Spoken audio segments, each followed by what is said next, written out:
اعوذ باللہ من الشیطان الرجیم بسم اللہ الرحمن الرحیم الحمد للہ رب العالمین الرحمن الرحیم مالک یوم الدین ایاک نعبد و ایاک نستعین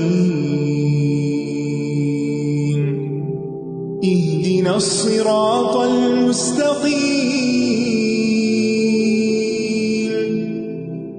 صراط الذین انعمت علیہم غیر المغضوب علیہم ولا الضالین۔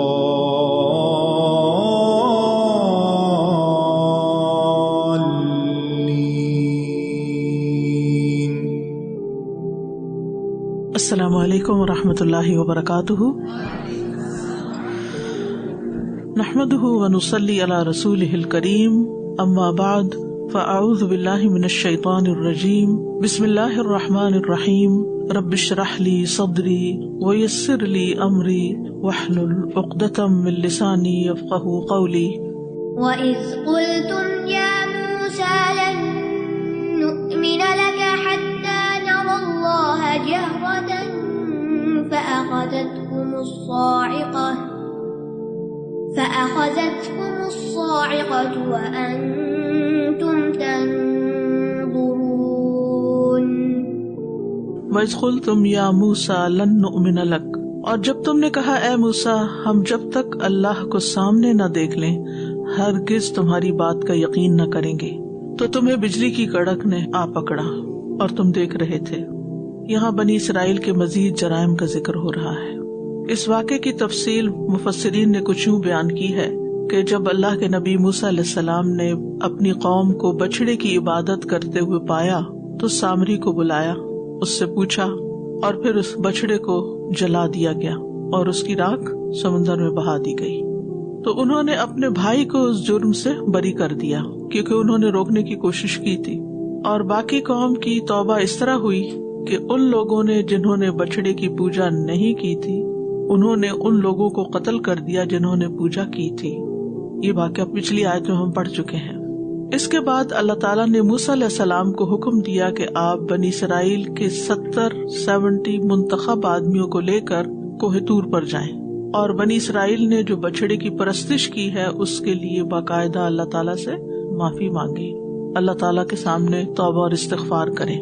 جب وہ لوگ مقرر جگہ پر پہنچے اور موسیٰ علیہ السلام سے اللہ تعالیٰ نے کلام کیا تو انہوں نے کہا ہم تمہارے کہنے پر ہرگز یقین نہیں کریں گے کہ اللہ تعالیٰ تم سے ہم کلام ہوئے ہیں جب تک ہم خود اللہ تعالیٰ کو اپنی آنکھوں سے نہ دیکھ لیں۔ تو اس پر بطور سزا ان پر بجلی گری اور وہ مر گئے، پھر موسیٰ علیہ السلام کی دعا سے دوبارہ زندہ ہوئے۔ ایک اور رائے یہ بھی پائی جاتی ہے کہ جب موسیٰ علیہ السلام تورات کی تختیاں لے کر گئے اور موسیٰ علیہ السلام نے تورات ان کو پیش کی، جو بچڑے کا سارا واقعہ ہو چکا، جو ہونا تھا ہو گیا، اور اب ان کو بتایا کہ میں تمہارے لیے کیا لے کر آیا ہوں اور تورات کے احکامات سنائے، تو انہوں نے کہا ہم کیسے یقین کر لیں کہ یہ کتاب واقعی اللہ کی طرف سے نازل شدہ ہے اور تم واقعی اللہ کے پاس سے لے کر آئے ہو، جب تک ہم اللہ تعالیٰ کو خود اپنے سامنے کلام کرتے ہوئے نہ دیکھ لیں۔ تو انہوں نے 70 برگزیدہ آدمیوں کا انتخاب کیا اور انہیں کوہ طور پر لے گئے۔ وہاں اللہ تعالیٰ موسیٰ علیہ السلام سے ہم کلام ہوئے، کہا جاتا ہے کہ انہوں نے بھی اس کلام کو سنا، لیکن وہاں انہوں نے ایک اور مطالبہ کر دیا، اور وہ کیا تھا کہ ہم صرف سننے کو بھی نہیں مانتے، جب تک ہم اللہ تعالیٰ کو اپنی آنکھوں سے سامنے نہ دیکھ لیں ہم ایمان نہیں لائیں گے۔ تو پھر کیا ہوا؟ بجلی نے آ پکڑا ان کو اور وہ سب کے سب مر گئے۔ یہی تو بات ہے کہ ایمان لائے ہوئے تھے، اور کتنی عجیب بات ہے کہ ایک طرف اپنے پیغمبر پر ایمان رکھتے ہیں، دوسری طرف ان کی بات کا یقین نہیں کرتے۔ یہ کس قسم کا ایمان ہے؟ اب اس کو ہم اپنے حالات سے ذرا ریلیٹ کر کے دیکھیں۔ آج کتنے ہی مسلمان ایسے ہیں جو زبان سے کہتے ہیں کہ ہم محمد الرسول اللہ صلی اللہ علیہ وسلم پر ایمان لائے، کہتے ہیں نا، لیکن جب ان کی کوئی حدیث سنتے ہیں تو پھر کیا کہتے ہیں؟ یہ تو عقل میں نہیں آتی بات، یہ تو اس وقت کی بات ہے. وہ پیغمبر تھے، طرح طرح کے بہانے کرتے، یعنی آپ کو مانتے ہیں، آپ کی بات کو نہیں مانتے. ایسا ہی ہے نا، کتنے لوگ ہیں جو آپ کی عقیدت میں، یعنی محمد صلی اللہ علیہ وسلم کی عقیدت میں رو بھی پڑتے، نعتیں پڑھتے ہیں، سنتے ہیں، محفلیں سجاتے ہیں، کھانے پکاتے ہیں، بانٹتے ہیں، سبیلیں لگاتے ہیں، لیکن نماز نہیں پڑھتے. دنیا سے جاتے ہوئے آخری جو آپ کی تلقین تھی وہ نماز اور لونڈی غلاموں کے بارے میں تھی. ایک اللہ کا حق اور ایک بندوں کا حق. سب سے بڑا حق اللہ کا کیا ہے؟ نماز. اور بندوں میں سے سب سے مظلوم کون ہے؟ غلام. ان دونوں کا حق پہچاننا. اور امت مسلمہ میں ایسے لوگ موجود ہیں جو نماز کو بھی مذاق بنائے ہوئے ہیں اور اس کو اپنا فریضہ نہیں سمجھتے اور باقی باتیں سے چھوڑے. دوسرا آپ دیکھیے کہ آج کے بہت سے سو کالڈ مسلمز کے گھر میں ایسے لوگ موجود ہیں، بڑے بھی اور چھوٹے بھی، جو کہتے ہیں اللہ کو کس نے دیکھا، ہم کیا جانے. آج کے بچے ایتھیسٹ کس بنا پر ہو رہے ہیں؟ ان کی دلیل کیا ہے؟ Seeing is believing. ہم نے اللہ کو دیکھا نہیں، ہم کیسے مان جائیں؟ کہتے ہیں نا. تو ہمارا حال بنی اسرائیل کے حال سے کچھ مختلف ہے. ایک طرف کہتے ہیں کہ موسیٰ ہمارے پیغمبر ہے، اور دوسری طرف کہتے ہیں ہم آپ کی بات کا اعتبار نہیں کریں گے. اور یہاں پر آپ دیکھیں وَإِذْ قُلْتُمْ، جب تم نے کہا. تم خطاب تو مدینہ والے بنی اسرائیل سے ہے، لیکن کرنے والے کون ہیں؟ ان کے آباء و اجداد. تو ایسا کیوں کہ ان کا تو قصور نہیں تھا، یہ تو ان کے آباء و اجداد کا قصور تھا. ان کا قصور یہ تھا کہ یہ اپنے آباء و اجداد کے اس رویے کو غلط نہیں کہتے تھے، اس پر فخر کرتے تھے. تو جب آپ کسی کی برائی کو برائی نہیں سمجھتے تو آپ بھی کس میں شمار ہو جاتے؟ برائی میں شمار ہو جاتے ہیں. یعنی گویا آپ خود بھی کر رہے ہیں جب آپ برائی کو برا نہیں کہتے. اس لیے ہمارے دین میں امر بالمعروف بھی ہے اور نہی عن المنکر بھی ہے، کہ منکر کو ہمیں منکر سمجھنا ہے، کہنا ہے. اچھا، پھر کہتے ہیں یا موسیٰ. سبحان اللہ، یہ ان کے پیغمبر ہیں اور پکار کیسے رہے؟ یا موسیٰ، جیسے کسی بچے کو پکارتے ہیں، کسی اپنے چھوٹے کو. یہ سوء ادب ہے، برا ادب ہے. انہوں نے یہ نہیں کہا یا نبی اللہ، یا کلیم اللہ، نہیں، کچھ نہیں کہا. کیا کہا؟ یا موسیٰ. اور قرآن مجید میں بنی اسرائیل کا یہ انداز ایک بار نہیں کئی بار بیان کیا گیا، یا موسیٰ یا موسیٰ. جب پکارتے ہیں، یعنی کوئی دفعہ تو ہو کہ جب کبھی عزت سے بھی نام لیں، کبھی عزت سے نام نہیں لیتے، نام لے کے پکارتے ہیں. اور اس میں آپ دیکھیے کہ ہمارے دین میں کیا صحابہ کرام کیسے کرتے تھے، یا رسول اللہ، یا نبی اللہ. اللہ تعالیٰ نے کیسے پکارا، یا ایھا المزمل، یا ایھا المدثر. صحابہ کیا کہتے تھے، فدا کا ابی و امی، میرے ماں باپ آپ پہ قربان. لیکن یہاں کیا، یا موسیٰ. ہمارا دین ادب کا دین ہے، اس میں بڑوں کا ادب ہے. ماں ہو، نانی ہو، دادی ہو، پھوپھی ہو، چچی ہو، جو بھی بڑا ہو اس کا نام نہیں لینا. استاد ہو، نام سے نہیں پکارنا. کوئی نہ کوئی آلٹرنیٹ خطاب، یعنی کہ ہر ایک اپنے اپنے کلچر کے حساب سے یعنی نام کے بدل کچھ اور لیتا ہے، اور یہ بھی ادب کا ایک حصہ ہوتا ہے. پھر یہاں ایمان کی جو بات کی گئی، یہ نہیں کہا لن نؤمن بک، ہم آپ پر ایمان نہیں لاتے. کیا کہا؟ لن نؤمن لک، ہم آپ کی تصدیق نہیں کرتے. جیسے سورۃ یوسف میں آتا ہے نا، وما انت بمؤمن لنا ولو کنا صادقین، آپ تو ہم پر یقین کرنے والے نہیں خواہ ہم سچے ہوں. اب آپ کہیں گے کہ کبھی آپ ایمان کا معنی ایک کرتے ہیں، کبھی دوسرا کرتے ہیں. اب یہ دوسرا معنی کیوں کر رہے ہیں؟ کیونکہ یہاں لکا آ گیا ہے، بکا نہیں آیا. اگر بکا آتا تو ایمان لانا مطلب ہوتا، لکا آیا ہے تو اس سے اعتبار کرنا، یقین کرنا، تصدیق کرنا معنی ہے. اور جہرتن کا معنی کیا ہے؟ سامنے، اعلانیہ. یعنی یہ بات انہوں نے موسیٰ علیہ السلام سے کھلم کھلا کہی، اعلانیہ کہی. حتی نر اللہ جہرتن، اس کا ایک معنی کیا ہے کہ انہوں نے اللہ کو سامنے دیکھنے کا مطالبہ کیا، اور ایک معنی یہ ہے کہ انہوں نے یہ بات اعلانیہ طور پر کہی. ٹھیک ہے. بنی اسرائیل نے موسیٰ علیہ السلام سے بہت سے مطالبات کیے ہیں. مثلاً سورۃ النساء کی 153 آیت میں آپ دیکھیں، یسألک اہل الکتاب ان تنزل علیہم کتابا من السماء، اہل کتاب آپ سے مطالبہ کرتے ہیں کہ آپ آسمان سے ایک کتاب اتاریں. یہ انہوں نے محمد صلی اللہ علیہ وسلم سے مطالبہ کیا تھا.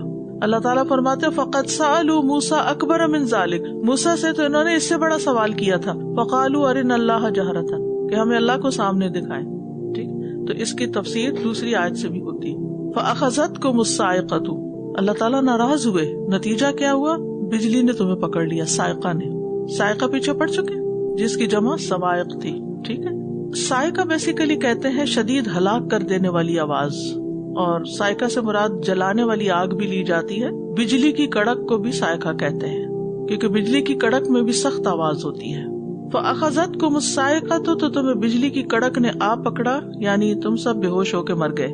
ایک دوسری آیت میں آتا ہے رجفہ، یعنی زلزلہ بھی آیا تھا، بجلی بھی گری تھی اور زمین بھی ہلی تھی، اور بجلی گرنے سے وہ ہلاک ہو گئے تھے. تو اپنے پیغمبر سے ایسے سوال کرنا کہ جن کی کوئی جسے کہتے ہیں نا تک نہیں بنتی، یا جن کا کوئی یعنی حق نہیں بنتا، ایسی باتیں کرنا جو ہے اور اس طرح کے سوال کرنا، اور آج کے دور میں نبی صلی اللہ علیہ وسلم کی کوئی بات سن کے یہ کہنا یہ کیوں کہا اور اس کی کیا حکمت ہے. حکمت تو چلے پوچھنے میں کوئی حرج نہیں، لیکن اٹ ڈزنٹ میک سینس. ایسی باتیں اور عقید سمجھنا آپ کے کسی قول کو یا آپ کے کسی فرمان کو یا آپ کے کسی طریقے کو، یہ کسی مسلمان کا کام نہیں ہوتا. ایسی چیزیں انسان کو سزا کا مستحق بنا دیتی ہیں.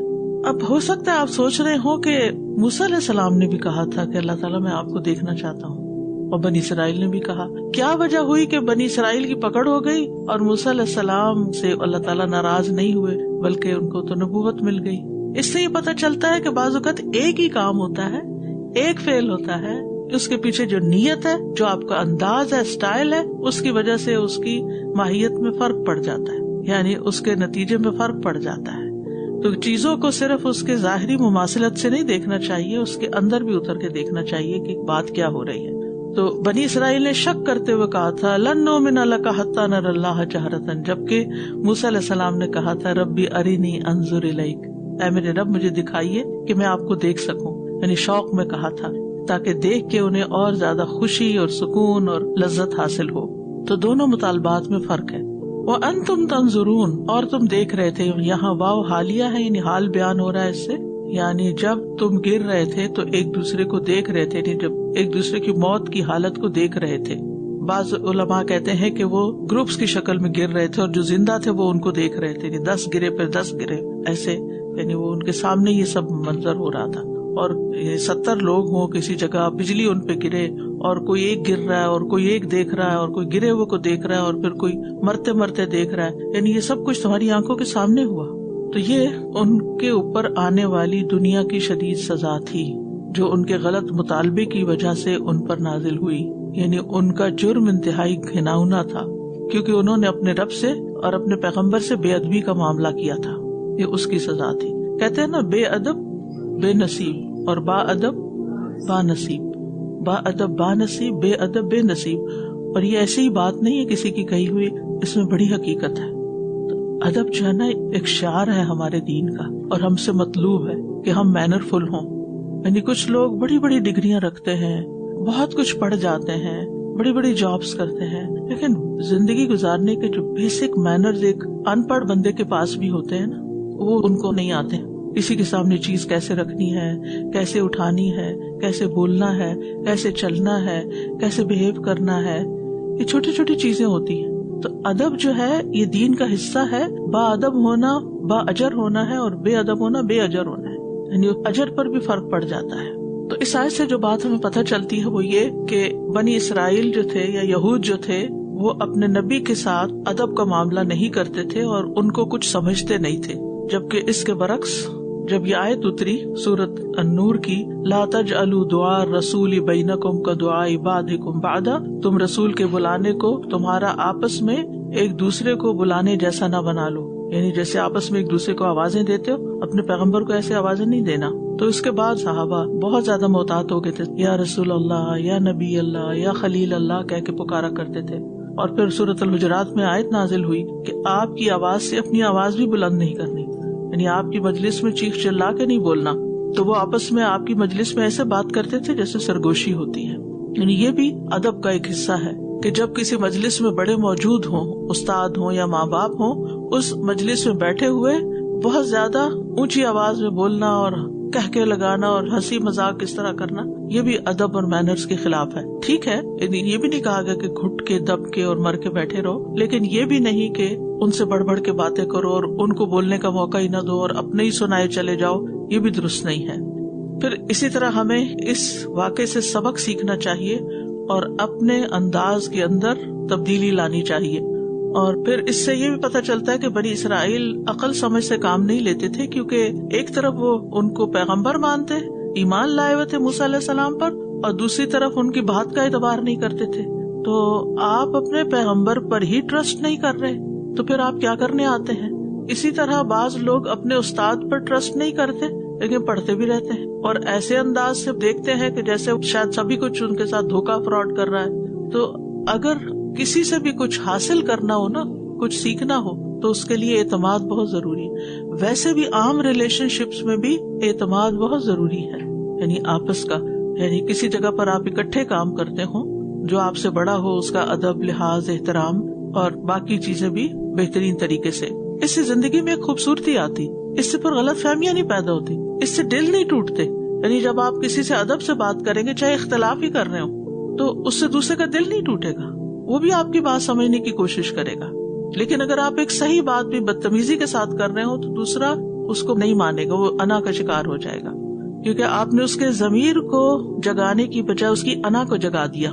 تو جب ہم کسی کی انا جگا دیتے ہیں نا بدتمیزی کر کے، تو پھر اس سے کسی خیر کی توقع نہ رکھیں. پھر اسی طرح ایمان لانے کی شرط پر اللہ کو دیکھنے کا مطالبہ گستاخی والا ہے. اور یاد رکھے انسانی آنکھ اللہ کو نہیں دیکھ سکتی. لا تدرکہ الابصار وہو یدرک الابصار، نگاہیں اسے نہیں پا سکتی جبکہ وہ نگاہوں کو پا لیتا ہے. اللہ سبحانہ تعالیٰ ایسا نور ہے جسے دیکھا نہیں جا سکتا. عبداللہ بن شقیق کہتے ہیں کہ ایک مرتبہ میں نے ابو ذر سے عرض کیا رضی اللہ عنہ، کاش میں نے نبی صلی اللہ علیہ وسلم کو دیکھا ہوتا تو ان سے ایک سوال ہی پوچھ لیتا. انہوں نے فرمایا تم ان سے کیا سوال پوچھتے؟ انہوں نے کہا میں یہ پوچھتا کہ کیا آپ نے اپنے رب عز و جل کو دیکھا؟ ابو ذر نے فرمایا یہ سوال تو میں ان سے پہلے ہی پوچھ چکا ہوں. اس کے جواب میں انہوں نے فرمایا تھا وہ نور ہے، میں اسے کہاں دیکھ سکتا ہوں. بہرحال یہ امت کے علماء کے درمیان ایک اختلافی مسئلہ ہے. بعض کہتے ہیں کہ نبی صلی اللہ علیہ وسلم نے اللہ تعالیٰ کو دیکھا تھا، اور بعض ان احادیث کی بنا پر کہتے ہیں کہ نہیں دیکھا تھا، اور راجح رائے یہی ہے کہ دیکھا نہیں تھا. مسروق کہتے ہیں میں نے عائشہ رضی اللہ عنہا سے پوچھا، اے ہماری ماں، کیا معراج کی رات میں محمد صلی اللہ علیہ وسلم نے اپنے رب کو دیکھا تھا؟ حضرت عائشہ کہتی ہیں تم نے ایسی بات کہی کہ میرے رونگٹے کھڑے ہو گئے. کیا تم ان 3 باتوں سے ابھی بھی ناواقف ہو؟ جو شخص تم سے یہ 3 باتیں بیان کرے وہ جھوٹا ہے، اور ان میں سے ایک کیا ہے کہ اگر کوئی کہے کہ محمد صلی اللہ علیہ وسلم نے اپنے رب کو دیکھا تھا معراج کی رات تو وہ جھوٹا ہے. پھر انہوں نے یہی آیت پڑھی، لا تدرکہ الابصار وہو یدرک الابصار. اس آیت سے یہ بھی پتہ چلتا ہے کہ بعض اوقات گناہ کی سزا فوراً بھی مل جاتی ہے، جو جتنا سنگین گناہ ہوتا ہے اس کی سزا فوراً بھی آ جاتی ہے، لیکن اللہ تعالیٰ اسی کے مطابق سزا دیتا ہے جتنا بڑا جرم ہوتا ہے. ولا یظلم ربک احدا، اللہ تعالیٰ کسی پہ ظلم نہیں کرتا. اس سے یہ بھی پتہ چلتا ہے کہ مصیبت انسان کے گناہوں کی وجہ سے آتی ہے. وما اصابکم من مصیبت فبما کسبت ایدیکم ویعفو عن کثیر، اور جو مصیبت بھی تمہیں پہنچی تو وہ تمہارے اپنے ہاتھوں کی کمائی کی وجہ سے اور بہت سی چیزوں سے ادھر گزر بھی کر جاتا ہے. دیکھیں اعتراض تو کسی پہ وہی کرتا نا جو اپنی عقل کو بڑا سمجھ. جب آپ اللہ کے کلام پر اعتراض کرتے تو اس کا مطلب ہے آپ بڑے اکڑ اور تکبر کا شکار ہیں کہ ہم زیادہ جانتے ہیں، نعوذ باللہ، اللہ تعالیٰ سے بھی یا اس کے رسول سے بھی. اور یہاں پر یہ بات کیوں کی گئی وَأَنْتُمْ تَنْظُرُونَ کہ تم دیکھ رہے تھے؟ یہ کیوں کہا گیا؟ کیونکہ آنکھوں سے کسی ایسے منظر کو دیکھنا جب کوئی مر رہا ہو، کسی مرتے ہوئے کو دیکھنا، کسی کا ایکسیڈنٹ دیکھنا، کسی کا بہتا خون دیکھنا، کسی جلے ہوئے کو دیکھنا، تو جلے تھے نا سارے، بجلی جو پڑی تھی. تو کبھی آپ نے اگر کوئی ایسے پیشنٹس دیکھے ہوں تو دل پہ کیا گزرتی؟ سال ہر سال وہ منظر نگاہوں سے نہیں جاتا، انسان کے لیے بہت تکلیف دہ ہوتا ہے. تو یاد دہانی کرائی جا رہی ہے. ثم بعثناكم من بعد موتكم لعلكم تشكرون، پھر ہم نے تمہاری موت کے بعد تمہیں زندہ کر اٹھایا تاکہ تم شکر ادا کرو. یہ اللہ تعالیٰ نے بنی اسرائیل پر پھر انعام کیا. اتنے بڑے واقعے کے بعد، اتنے بڑے حادثے کے بعد پھر اللہ تعالیٰ نے ان کو ریوائیو کیا.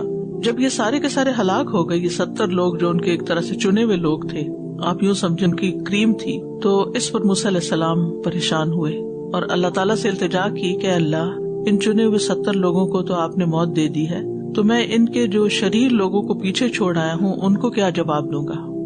وہ تو بہت ہی فسادی اور بہت ہی سرکش قسم کے لوگ ہیں، میں ان کو کیا منہ دکھاؤں گا کہ جن کو میں لے کر گیا وہ سارے مر گئے. آپ اپنے آپ کو رکھ کے دیکھیں کہ اگر آپ کسی کو اپنے ساتھ کسی سفر وزٹ پہ لے جائیں یا کچھ، اور اللہ نہ کرے کہ کوئی حادثہ ہو جائے تو کتنا الزام آپ پہ آتا ہے، حالانکہ آپ کا قصور نہیں بھی ہو سکتا. موت تو کسی کی کہیں بھی آنی ہے، آ جائے گی. کسی نے بیمار ہونا، بیماری بھی آ جائے گی. لیکن کسی کو ساتھ لے کے کہیں جانا is a responsibility and it's a big risk. تو موسیٰ علیہ السلام کے اوپر بھی یہی وقت گزرا. سورۃ الاعراف میں آتا ہے پھر جب انہیں زلزلے نے پکڑا تو اس نے کہا اے میرے رب، اگر تو چاہتا تو انہیں اس سے پہلے ہی ہلاک کر دیتا اور مجھے بھی ہلاک کر دیتا.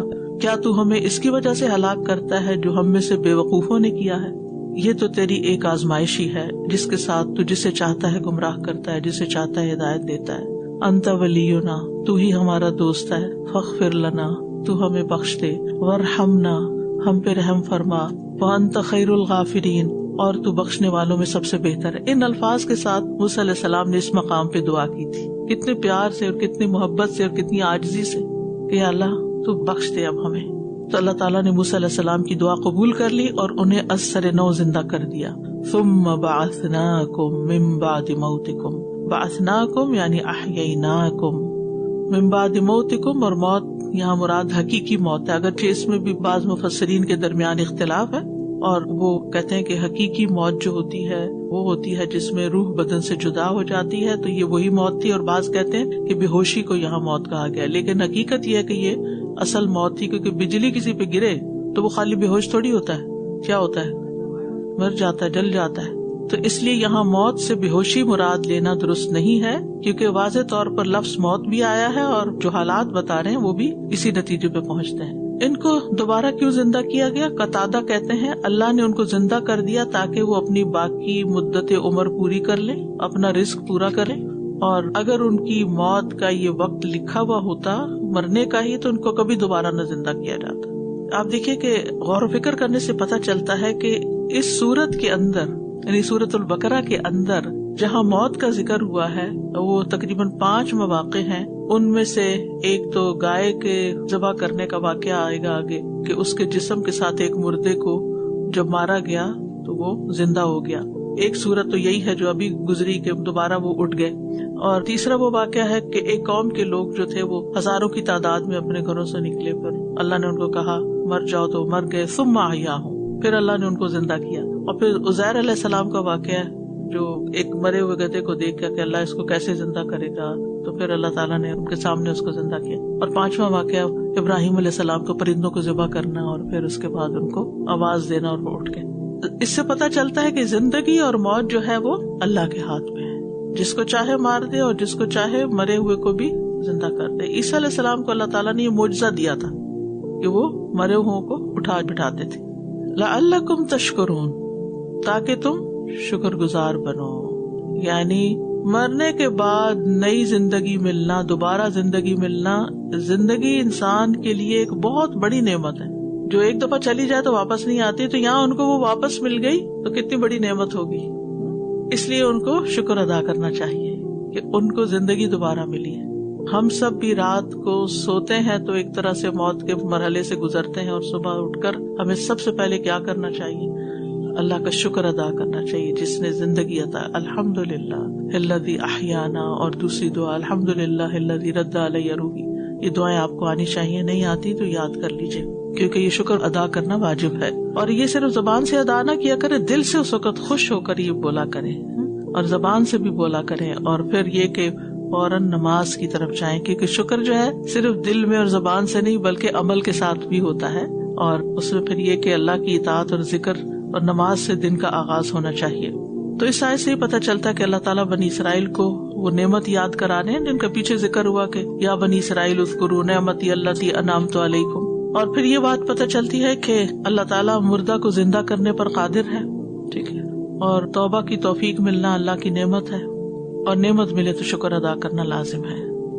وَظَلَّلْنَا عَلَيْكُمُ الْغَمَامَ وَأَنزَلْنَا عَلَيْكُمُ الْمَنَّ وَالسَّلْوَىٰ كُلُوا مِن طَيِّبَاتِ مَا رَزَقْنَاكُمْ وَمَا ظَلَمُونَا وَلَكِن كَانُوا أَنفُسَهُمْ يَظْلِمُونَ.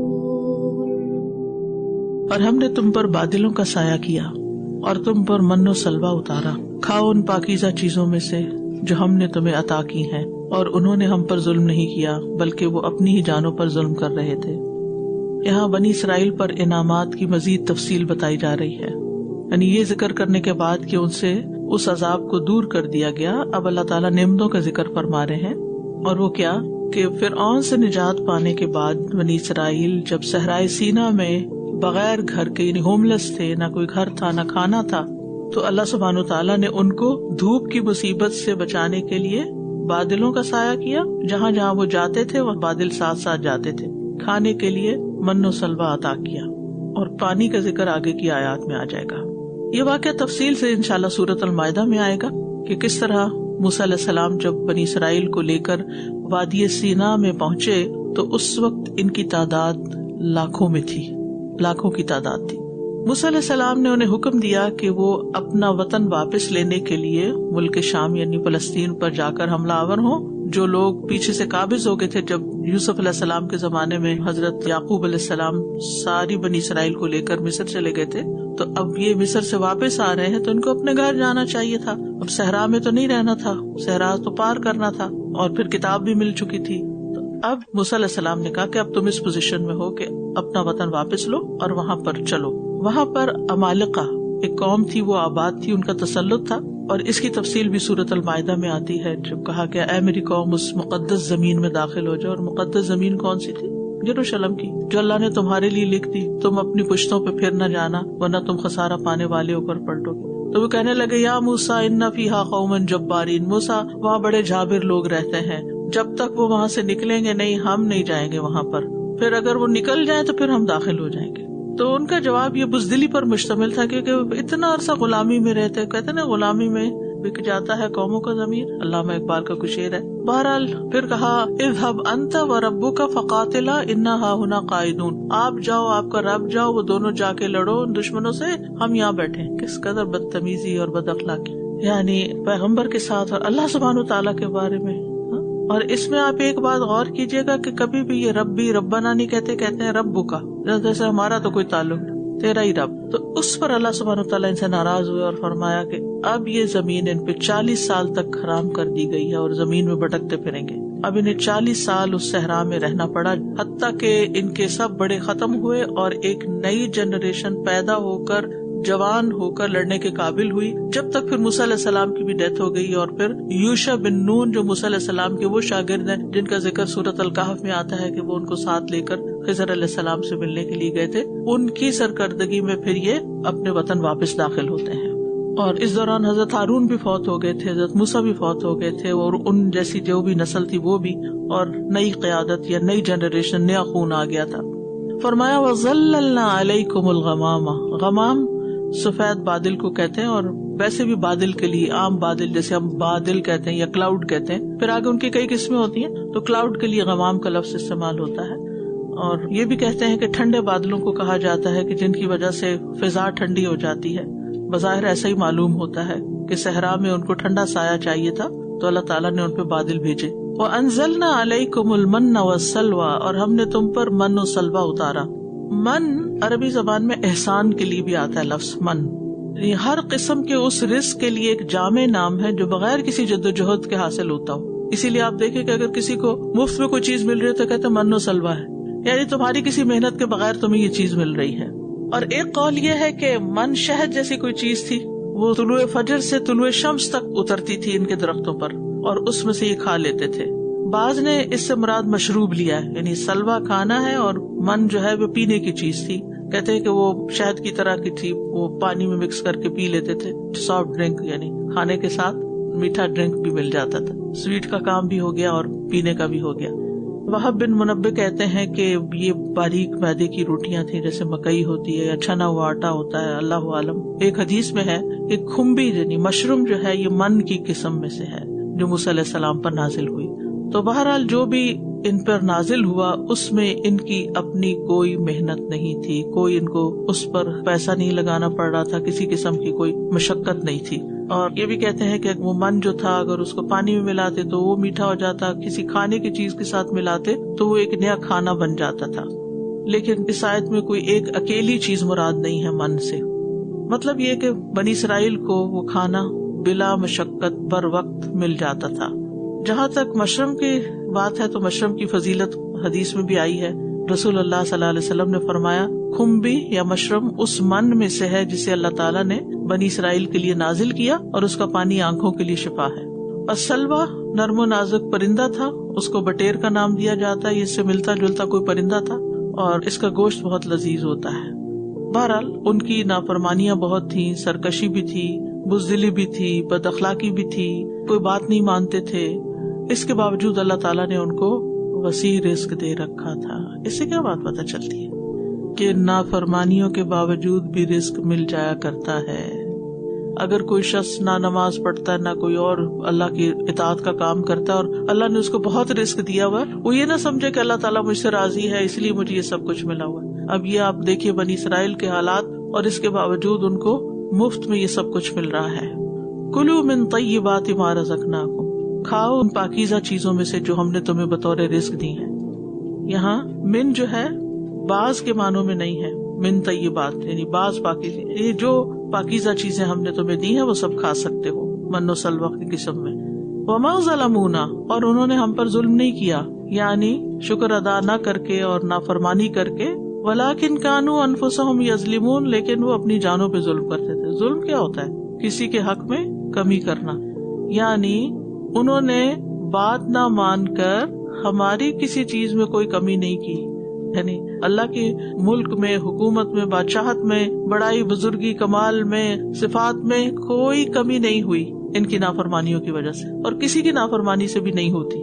اگر کوئی اللہ کی عبادت نہیں کرتا تو اللہ تعالیٰ کا کوئی نقصان نہیں ہوتا, بلکہ انسان کس پہ ظلم کرتا ہے؟ اپنے آپ پہ ظلم کرتا ہے. اب آپ ہو سکتا ہے کل مجھ سے سوال کریں تو میں آج ہی آپ کو جواب دے دوں. وما ظلمونا, ظلمو کون سا صیغہ ہے؟ جمع کا ہے اور ماضی بھی ہے. ترجمہ ایسے کیا نا, انہوں نے ظلم نہیں کیا ہم پر, ٹھیک ہے. اور پھر ہے ولکن کانوا انفسہم یظلمون, اپنی جانوں پر وہ ظلم کرتے تھے. کانو آ گیا نا, اس لیے کرتے تھے, کرتے ہیں نہیں. ایک ماضی ہے اور ایک مضارع ہے, پھر تھے یا ہیں کیا ہے؟ شابش, دونوں, جی دونوں ہی ہے. یعنی نافرمانی کر کے ہم پہ ظلم نہیں کیا, ہماری کسی چیز میں کمی نہیں کی, بلکہ وہ اپنی جانوں پر خود ظلم کرتے ہیں یا کرتے رہے. مراد یہ ہے کہ ظلم پر اڑے رہے اور اب تک وہ جاری ساری ہے, کیا بھی اور کر بھی رہے ہیں, ٹھیک ہے, کنٹینیوس ہے. جی اس آیت سے یہ بات پتہ چلتی ہے کہ بادل جو ہیں وہ اللہ کے حکم سے چلتے ہیں.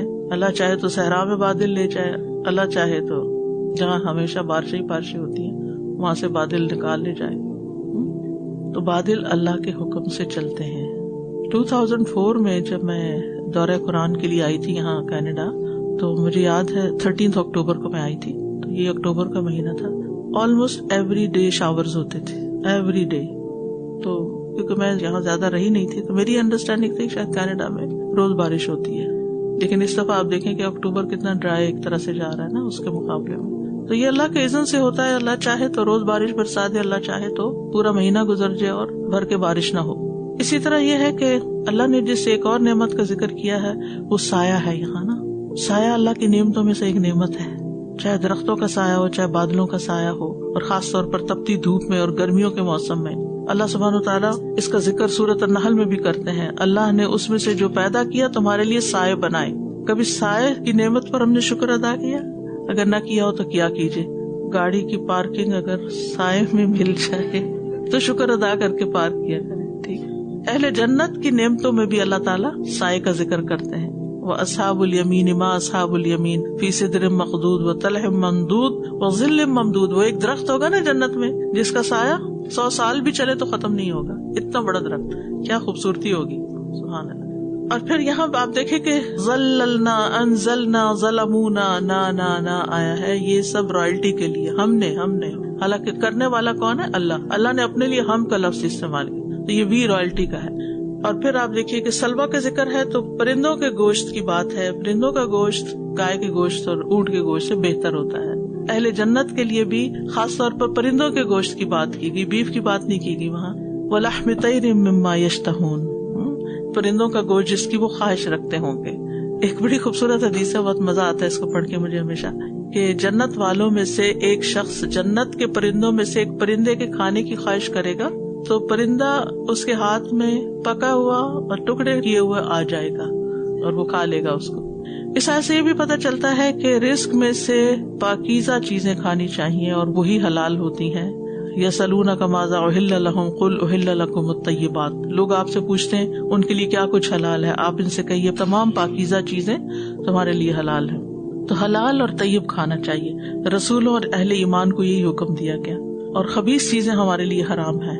خبیث کی دو قسمیں ہوتی ہیں, ایک تو اٹ سیلف ذاتی طور پر چیز خبیث ہو, خراب ہو, بگڑی ہوئی ہو, ذائقہ بدلا ہو, رنگ اسمیل یعنی اس کی شکل خراب ہو, اور دوسرا یہ کہ اس کی کمائی خبیث نہ ہو, جیسے حرام میں سے جو سود کی کمائی ہے یا شراب کی کمائی ہے یا جوئے کی کمائی ہے, یہ بھی خبیث آمدنیاں ہیں. ذات میں بھی خبیث نہ ہو جیسے مردار, خنزیر, شراب وغیرہ, اور عمل اور کمائی بھی ان چیزوں کی نہ ہو. اور پھر یہ ہے کہ یہاں پر اللہ تعالیٰ فرمائے کھاؤ پاکیزہ چیزوں میں سے.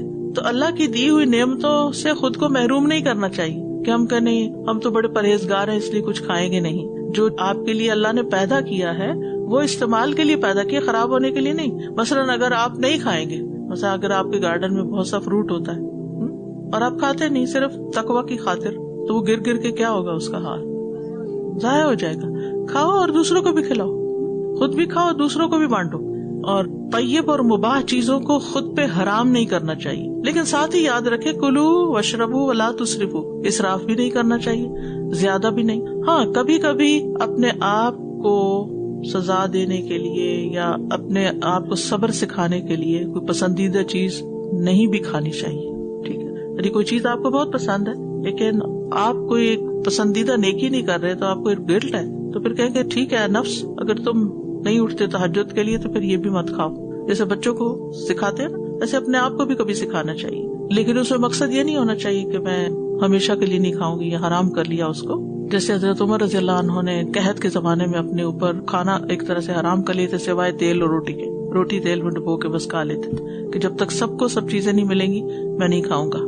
ان کو یہ بھی ڈر لگتا تھا کہ ساری طیب اور ساری ہی پسندیدہ چیزیں جو ہے وہ دنیا میں ہی کھا کے نہ چلے جائیں. ایک دفعہ حضرت عمر نے جابر کو گوشت خریدتے دیکھا, پھر دوبارہ تو کہا کہ تم نے کل بھی خریدا تھا. ان کا مجھے شوق ہے. کہا جو چیز چاہتے ہو بس وہ لیتے چلے جاتے ہو, کہیں ایسا نہ ہو کہ قیامت کے دن کہا جائے اذہبتم طیباتکم فی حیاتکم الدنیا, کہ تم اپنی ساری پسندیدہ چیزیں دنیا میں ہی کھا کے آ گئے ہو.